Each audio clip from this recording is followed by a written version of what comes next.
लाडक्या बहिणींसाठी पुरवणी मागण्यांमध्ये 1400 कोटींची तरतूद करण्यात आली आहे। लाडकी बहीण योजनेतील तांत्रिक बाबींची पूर्तता करण्यासाठी ही तरतूद करण्यात आली आहे। मासिक लाभ 1500 वरून 2100 करण्याची अजून तरतूद मात्र केलेली नाही।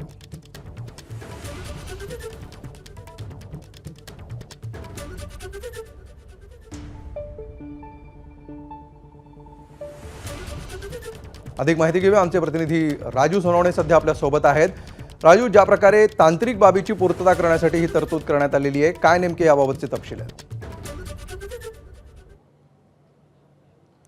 अमोल, पाहतोय आपण लाडकी बहीण योजना जी आहे ती निवडणुकीमध्ये अतिशय महत्त्वाची ठरली होती। या सरकारची ती सर्वाधिक महत्त्वाकांक्षी योजना म्हणावी लागेल। आणि ज्या प्रकारे आपण पाहतोय का निवडणुकीच्या आधी 1500 वरून 2100 रुपये करण्याची जी आहे ती घोषणा त्यांच्या जाहीरनाम्यामध्ये आपल्याला पाहायला मिळालेली होती। मात्र त्यानंतरची जी आहे ती हालचाल होताना पाहायला मिळत नाहीये, कारण आज पुरवण्या मागण्या ज्या आहेत ते सादर केलेल्या आहेत आणि या पुरवण्या मागण्यांमध्ये लाडक्या बहिणी योजनेसाठी अवघे 1400 कोटी रुपयांची तरतूद जी आहे ती करण्यात आलेली आहे। ही 1400 कोटी अतिशय तुटकी रक्कम म्हणावी लागेल। कुठेतरी तांत्रिक आणि प्रशासकीय बाबी पूर्ण करण्यासाठीची ही 1400 कोटी रुपयांची तरतूद आहे, अशा प्रकारचं सांगितलं जाते। आपण जर पाहिलं तर एकूण जी खर्च आहे तो 46,000 कोटी हा सगळा वर्षभराचा खर्च होता। ही योजना जी आहे ती जुलैपासून लागू झालेली होती, त्यामुळे जुलै ते मार्चपर्यंत जे आहे ते 36,000 कोटींचा खर्च अपेक्षित आहे। त्यातले 17,000 कोटी आतापर्यंत खर्च केलेले आहे आणि या डिसेंबर ते मार्चपर्यंत पुन्हा 19,000 कोटींचा खर्च जो आहे तो अपेक्षित आहे। 1500 रुपये प्रमाणे साधारणतः महिन्याला 3,500 कोटीच्या आसपास जो आहे तो खर्च आहे।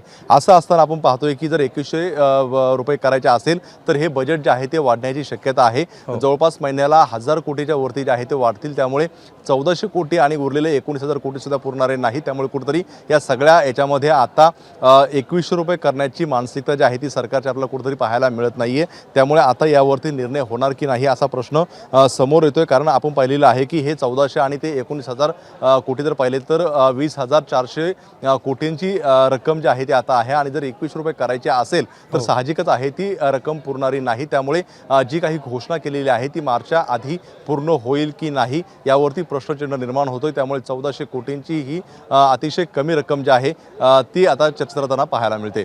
अमोल, राजू, हिची 1400 कोटींची तरतूद करण्यात आलेली आहे। ही तरतूद नेमकी कुठल्या कारणासाठी करण्यात आलेली आहे? ही योजना तेवढ्याच रकमेनिशी सुरू ठेवण्यासाठी आहे की इतरही काही तांत्रिक बाबी यामध्ये?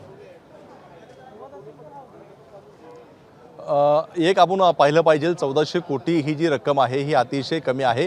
1400 कोटीमध्ये एक महिन्याचा हप्ता सुद्धा जो आहे तो महिलांपर्यंत पोहोचू शकत नाहीये। 1400 कोटी जे आहे ते त्यामध्ये तांत्रिक गोष्टी आणि काही प्रशासकीय बाबींसाठी ही निर्माण केली गेल्याची जी आहे ती माहिती देते। कारण आपण पाहतोय की ह्या सगळ्या योजना राबवण्यासाठी सॉफ्टवेअर तयार केलेलं होतं, त्यामध्ये अनेक गोष्टी आपल्याला सर्वे असतील किंवा इतर असतील या गोष्टी होत्या आणि त्यासाठी कुठेतरी हा निधी जो आहे तो 1400 कोटी रुपयांचा केला असावा अशा प्रकारची जी आहे ती शक्यता वर्तवली जाते।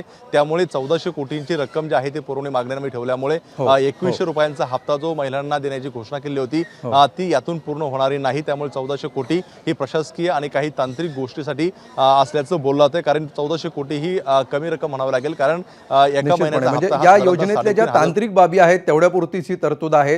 ही योजना पुढे सुरू ठेवण्याबाबत आणि विशेषतः लाभ वाढवण्याबाबत सध्या तरी कुठलीही घोषणा किंवा तरतूद झालेली दिसत नाही। धन्यवाद राजू या सविस्तर माहितीबद्दल। एबीपी माझा, उघडा डोळे बघा नीट।